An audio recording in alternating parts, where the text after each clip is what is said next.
We are officially unplugged. We are on the record with the legends, the lyricists, the MCs. We got Fabolous and Jadakiss here. We are excited. Are y'all hyped? Yeah.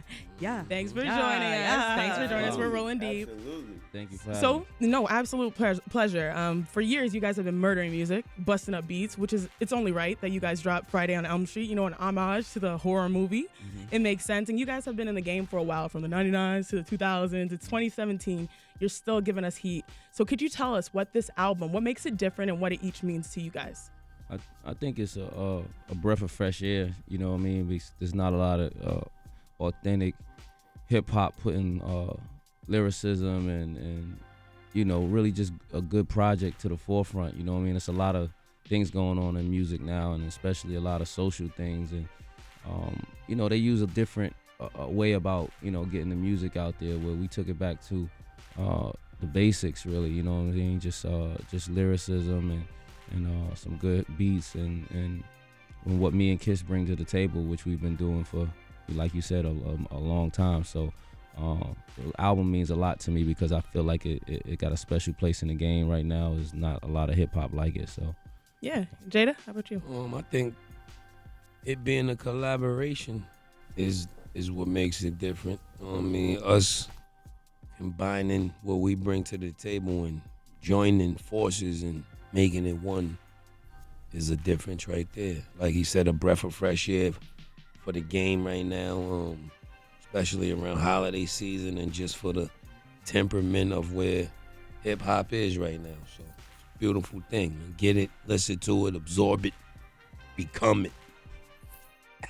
Let it marinate. I feel you. Let it marinate. I'm assuming every song means something to you, but what song has a special place in your heart? Like, does any song kind of take you back to a certain place in your life? I would say Soul Food, because it just has a lot of feeling and it has a lot of soul in it, just in the sample in itself. You know what I mean? It takes me back to there's a couple things we say in there about find what you bring to the table and pull up a chair. You know what I mean? So it takes me back to like Thanksgivings and just different family moments. You know what I mean? Different things that I even talk with my son. You know what I'm saying? And it brings a whole family moment together for me. So something about the beat and the music of it, it just takes me there. What about you? Theme music takes me back to the projects, one of my aunt's cribs, spades games, winning, sweet Kool-Aid, kids running around. I mean, that Marvin beat just made me feel like my mom just took me over one of my aunt's houses, just left me there. So it takes both of y'all home, which was a blessing to everyone's ears, honestly. And Justin, I know he's with us. Justin, you got something for us? Absolutely. I know y'all guys just finished up with First Take, but if you think about it, rappers have been kind of doing first take type things in their music for a long time. Y'all guys are kind of like sports reporters. Mm-hmm. I want to know, what's the wildest reaction you two have ever gotten from an athlete that you've name dropped in a song? Like that. LeBron posted you guys too. Yeah, LeBron. That I think LeBron, like he's a hip hop fan, so you know what I mean. He as you see through his social, he listens to a wide range of, you know what I'm saying, of hip hop. So that's always dope too. Yep. His IG stories are kind of like the new listening session. Yeah, they help a lot. For sure. Tess, we're gonna kick it to our producer. What's up, fellas? What's up, Tess? I have a question. So you kind of touched on this, Fab, how lyrically rap is not where it used to be. And obviously you guys have cemented yourselves as heavyweights in the lyrical game. Now rap is sort of a quote-unquote mumble rap sort of a deal. How do you feel about the direction that hip-hop is headed? Where hip-hop is now, if you go to the club or you listen to the radio or things of that nature, is they're more, the beat and the chorus is the bulk of the song, where lyrics are they shine away from real, true lyrics. And now we just wanted to make the lyrics the most important part of the songs on this project. You know what I mean? And hopefully it'll get back to that.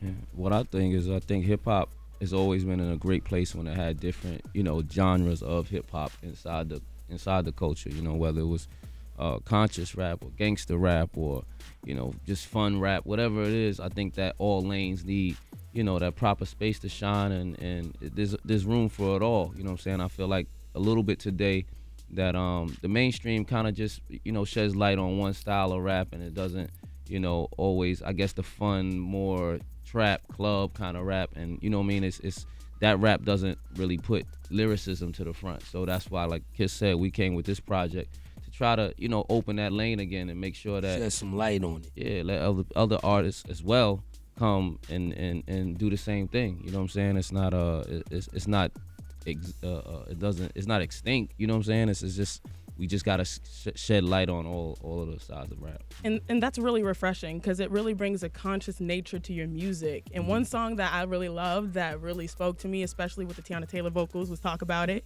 because it brought real issues forward in every line. I mean, I was like, hit. Right. And it was powerful. And there's this one line, I think a couple of us have some favorite lines, but there's this one line about Kaepernick. We need people more like Kaepernick we need more out there. Kaepernick, and not just with the rappers kick. Yeah. Hey, preach though, preach. And I know you guys just talked about it. The NFL just agreed to $100 million going to causes that will help fight injustices, particularly of the ones that the NFL athletes have been protesting. Right. So I was wondering, what are your thoughts right now on what's going on in the NFL with Kaepernick? I think I think Kaepernick, when I was saying in that line too, is that we need more people to stand up for what they believe in. If you feel a certain way, that song is called Talk About It. So it was more about let's not remain silent. If you feel a way, speak on it. Let's engage people to speak on it. Let's bring people together. And it's not just only celebrities or football players or rappers or we need everybody in different positions and with different platforms to speak up on injustice, man. And I think that'll help figure out some solutions. I think even a little bit of shake up, that just the one that Kaepernick started is what led to the NFL. It took a long time. It might have even cost or risked him some of his career, you know what I'm saying? But at the same time, I think for what he did it for was the better for the people as a whole. So that's what that song is really about, and I think it led to what we got today, and we got to keep pushing further. When we're talking about justice, Meek Mill is kind of in that conversation too. You saw, Michael. Free Meek. Free Meek. We saw Michael Rubin, Joel Embiid visit him in jail. What are your thoughts on that situation? Clearly free Meek, but expanding on that. I just think it's unfortunate that he's being punished and for something that happened in his life over 10 years ago, and they keep being able to bring him back to a different, no matter what he's done since then, to better his life, to better people's lives around him, to provide for his family, to give opportunity to even young kids in Philly who see him coming from the same walk of life that they come from. And I believe they should more use him as a tool, even the probation system. Why not use somebody like Meek Mill as a tool to inspire other kids on probation to stay straight, to, you can, have a mistake when you're 19 years old and turn your life around by the time you're 30, instead of still, giving them keep poking you for riding a bike, or, you know what I mean? I want to obviously, Fab, Jada, y'all don't need me to tell y'all this story, but for the listeners who are listening, one of my favorite studio session stories is actually the one of Jay-Z and Biggie Smalls recording Brooklyn's Finest, about how they were just in the corner of the studio just rapping to each other, because obviously neither one of them wrote, and how they left the studio that night and came back the next morning and they birthed Brooklyn's Finest. Is there a particular session from this project that stands out in both of you guys' minds? Like, Jada, you might have heard something Fab said, like, all right, I got to get back in the booth and do this, or vice versa. Is there anything that stands out? It's 2017. A lot of things going down by the email now. Yeah, so, it's true. Funny. But this project, we did do a lot of recording together or in the same studio and stuff too. So we did do emails. Don't get it twisted. But you know what I mean? Yeah. I just need to ask Jadakiss, how is the Juice Bar doing? Juice Bars are doing great. Are they Yonkers and Bronx? Brooklyn, Bronx, Yonkers. Franchise. I need a juice. Soon come I need a free franchise. Juices for life, baby. That's huge for the culture, honestly, because to give people that may not have the opportunity to get healthy living lifestyle type of opportunities, I mean, that's huge. But so we're about to play a game. Are y'all down for the game? I'm down. Yes. Okay, it's pretenders or contenders. Okay. So you got to decide between what we bring up, a topic, if they're pretenders, they're fronting, or they're actual contenders. Okay. So the first topic, obviously Eli Manning, he lost his starting spot to Geno Smith.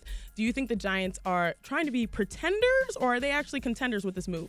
I think Pretender. Because I don't think Geno Smith is going to come in and turn this into a miracle season or anything. Like, they could have just rolled it out. Yeah. Okay, so Cameron Eli. and Mace beef. I really just want to know who won. I don't think it's a real beef, Oh, So so I might pretenders. have to lean to the pretender side. okay. Oh yeah, I want to know, Michael Crabtree, pretender or contender of not getting his chain snatched next year by future league? You said pretender of not getting his name snatched? I mean, you should have if you used the actually other gonna get the dude. best. You should have used the The guy who snatched the chain. Yeah. You should have said, is he Well, a pretender or a contender? Because he's definitely contender. Yeah, He snatched about 4 or 5 you snatch the chains He's the realest. off of Knicks in the game. That's a contender to me. All right, you're both are New York Knicks fans, right? Yeah. All right, so they came into this season, it was going to be a rebuild, but they're at 11-10 right now. KP playing out of his mind. Porzingis playing out of his mind. Just got injured, just rolled his ankle. Yeah, that was nasty. I looked crazy. All But I right. heard the X-rays were negative. Yeah, they're negative. Yo, it looked crazy. His ankle touched the floor. Right. I can't trust X-rays. Try not to think as Knicks fans. Knicks are going to make it to the playoffs. Pretenders or contenders? Contenders. Y'all. So we got Especially some in the- diehards. Especially in the East. Nah, it's not that hard to be. Especially in the East. But It's not that hard to Wait, be wait. about the First of all, the 7 East is You have the sweet. Celtics, you have the Cavs. You Yeah, can that's kind of the- have that's the Heat. upper. Name That's the the eight. upper. Name the It's eight. the upper. That's the easy two. Yeah. Name, go ahead, Name keep me going. 8. Knicks Yeah, right the now. Pistons. And you Hey, can't look, sleep on Giannis in the Celtics Bucks. are number 1. Pistons are number 2. Cavs, Raptors, Yeah. Sixers, They're on the come up. Pacers, Wizards. Oh, I Bucks. forgot about the Hey, Sixers. They're rolling deep. Or it might All right, Okay. not Last- be a last good year. look. for the It's, culture. it's really young. One of them teams ain't gonna Yeah, like it. somebody's Telling gonna fall. you. One of them And teams This ain't is gonna. what Knicks fans and it's say not gonna be the Knicks. every It's not- single and year. it's- one team's gonna fall, and it's not gonna be the Knicks. I would say the Pacers is gonna fall out of that. Oh, come on, That's my Victor. prediction. I'm here for That don't Victor. even matter. Okay, here's another one. Nicki Minaj and Nas relationship. Is this a real thing, or is it a, Real. pretenders or contenders? Man, I gotta leave that one. All of these. I'm laughing at all these. Plead I the don't fifth. really know. I can't tell. I'm in between a pre and a con. Like Pre-con. Yeah. Okay, the Eagles winning the Super Bowl. Yes, Contenders. contenders. Contenders. Yes, I Oh, it agree. pains me to say that. It pains me to say that. Me too. Tiger Woods winning another major. Pretenders. Pretenders. Oh, It's over My for man's Tiger. is struggling. it's a struggle bus. All right, y'all. Diddy's new name is Brother Love. Pretender or contender? It could be a contender. Contender. Okay, I Diddy. like that. Diddy, wow. ain't Diddy known for switching his name? Diddy's known for True. switching that. Puff. Yeah. Brother Love has nothing to do with Puffy or Diddy. None of them ain't his name either. His real name is Sean. Sean, yeah. So you He you go know, from Sean to Puff. He and made then you from think Puff his to name Diddy. was Puffy and Diddy. Real name is Sean. Before we let you go, first of all, thanks for gracing us with your presence. Thank you so much, guys. We're called The Plug because we're trying to connect people, especially here at the Worldwide Leader, to, good conversations of real people and the real artists, being the source, because a lot of times those things get lost in translation, especially with the athletes, the musicians, the celebrities. So we want to know who's the plug in your life. Like, who's that person that's your go-to? Who's your connect? My mom. Yes. Mama. Mama, I love you. I say my kids, Y'all they keep me into that. grounded. My son keeps me grounded. He talks to me about things. He even gets me back into things that I might have not even been rocking with. So you outgrow things, and you have a kid. The next thing you know, you back taking your kid to wrestling and stuff like that. You know what I mean? So I would say my son. It's humbling. Well, we appreciate you coming by. Thank you, guys. Thanks for coming, and best of luck Appreciate with it, the album. fellas. It's Thank you. fire. Thanks for Appreciate having it. us, guys. Absolutely.